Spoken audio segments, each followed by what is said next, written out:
Una de las grandes virtudes que tiene R es que favorece naturalmente la combinación de diferentes comandos para crear cálculos sofisticados. Esta es la clave de la enorme flexibilidad que tiene este programa. La combinación de comandos en su forma más básica se vería algo como esto.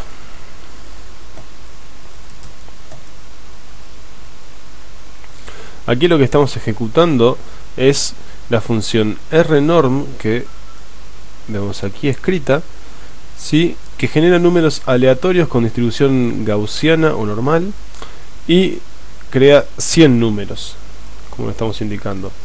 A su vez, el resultado de esta función es enviado inmediatamente a la función min, ¿sí?, escrito aquí, que calcula el promedio de todos esos valores. Voy a darle enter para ver el resultado.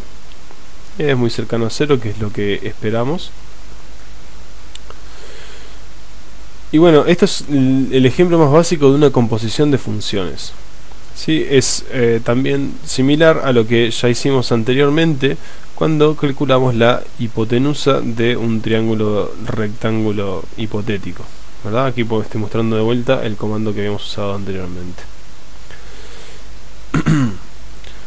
En general, la forma que se pueden combinar comandos se extiende, ya que al hacer asignaciones uno puede usar el resultado de un comando en una o muchas otras instancias, ¿sí?, dentro de otras funciones para lograr resultados sumamente elaborados. Vamos a ver un caso de ejemplo para ilustrar esta idea con algo más bajado a tierra y que cualquiera puede entender o sentirse identificado, por lo menos. Muchas veces nos vamos a ver obligados en nuestra vida a calcular un presupuesto, ya sea de nuestra casa, de una empresa, de un proyecto, etcétera, ¿no?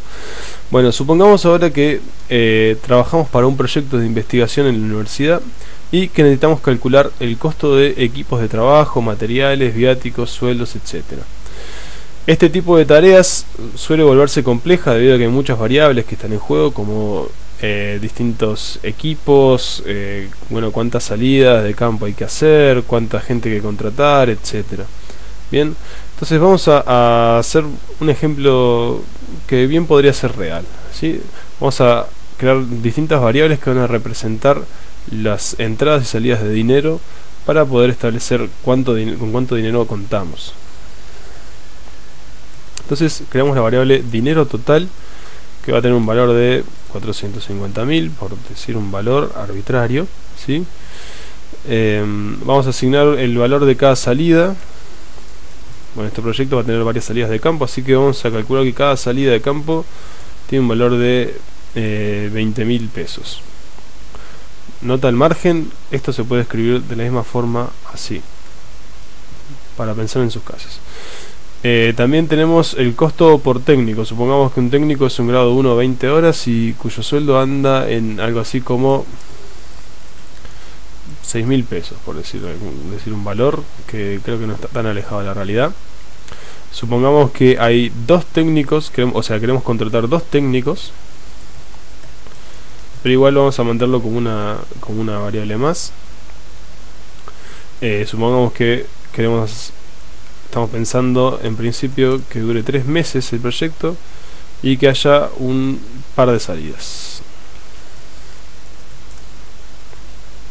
Bien, entonces tenemos un montón de variables asignadas que representan nuestra entrada de dinero en dinero total y otras variables que representan las salidas de dinero, los gastos, ¿sí?, en distintos rubros. Entonces podemos calcular nuestro margen, ¿verdad? Simplemente utilizando una ecuación sencilla. El margen va a ser el dinero total menos el número de salidas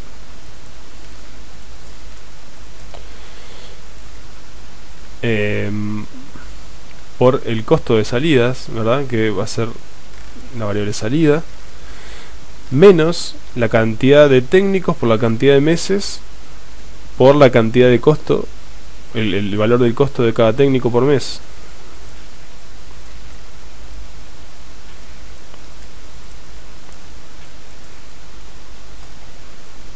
Entonces tengo un cálculo inicial de el margen de dinero que tengo para este proyecto. Bueno, como podrán ver, me está sobrando muchísimo dinero, así que podría replantearme, ¿sí?, qué otros gastos puedo llegar a hacer. Bueno, por ejemplo, si yo quisiera, bueno, modificar el número de técnicos, supongamos que quiero tener más gente trabajando porque me parece que así se puede sacar mucho más provecho. Bueno, número de técnicos 8, ¿sí? Entonces vuelvo a calcular el margen. A ver, veamos cuánto me dio. Bueno, ahí podemos ver que nuestro margen, si bien se redució un montón, tenemos más tiempo, más dinero para gastar. Bueno, aumentemos la cantidad de salidas. Nótese que estoy usando las flechas hacia arriba y hacia abajo para navegar a través de los distintos comandos, ¿verdad? Cuando llego al número de salidas, cambio y bueno, pongo 4 salidas. Calculemos de vuelta el margen, y ahora el margen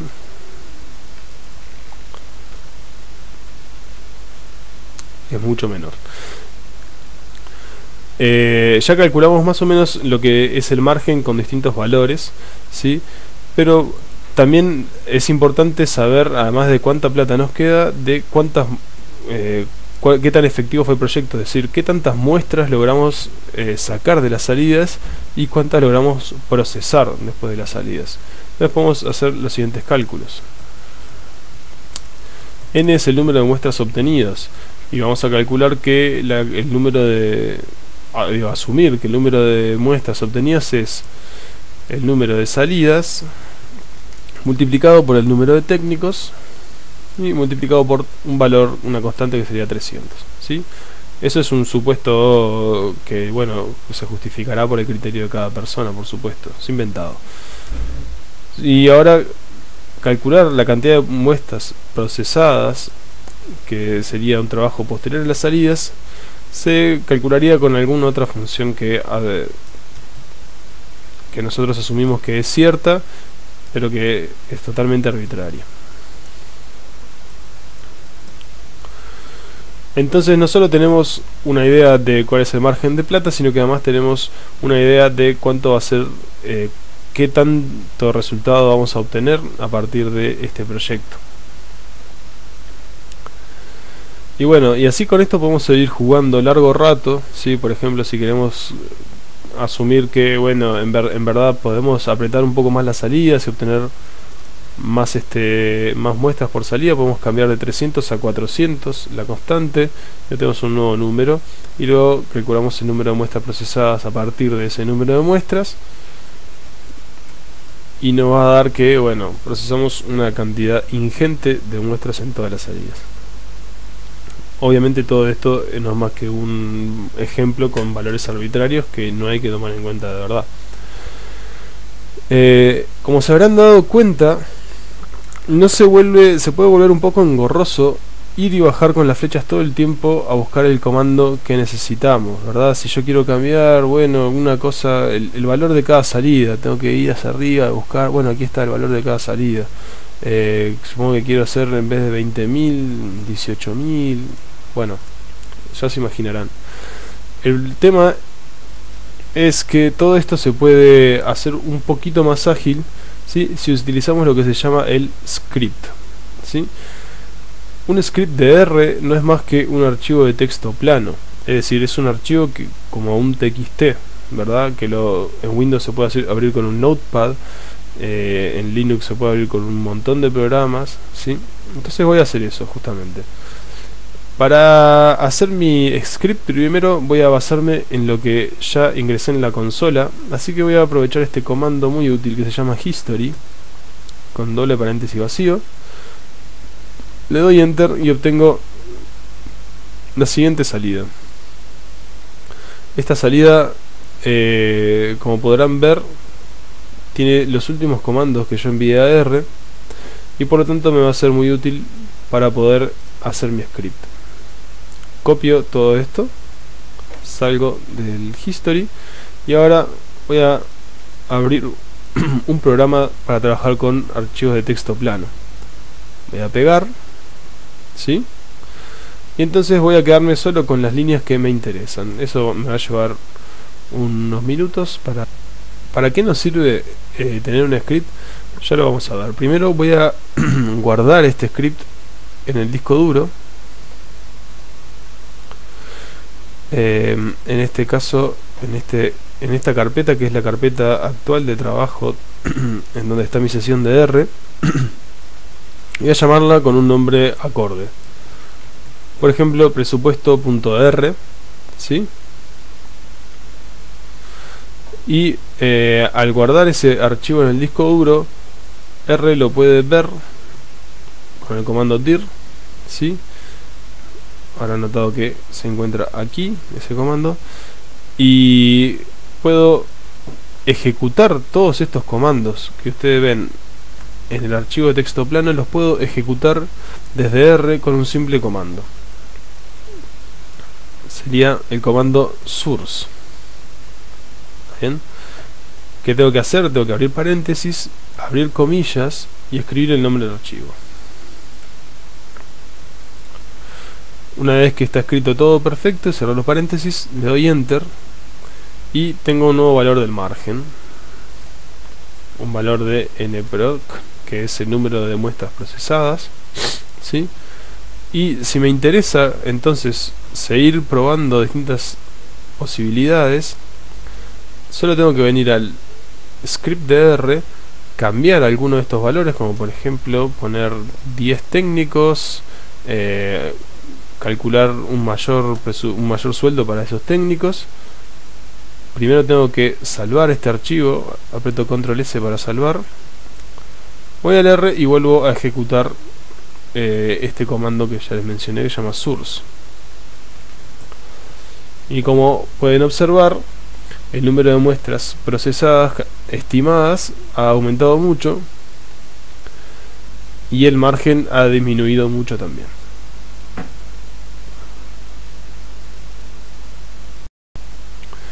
Como pudimos ver entonces, el uso de un script de R permite organizar el trabajo, ya que tenemos los comandos importantes en un mismo lugar.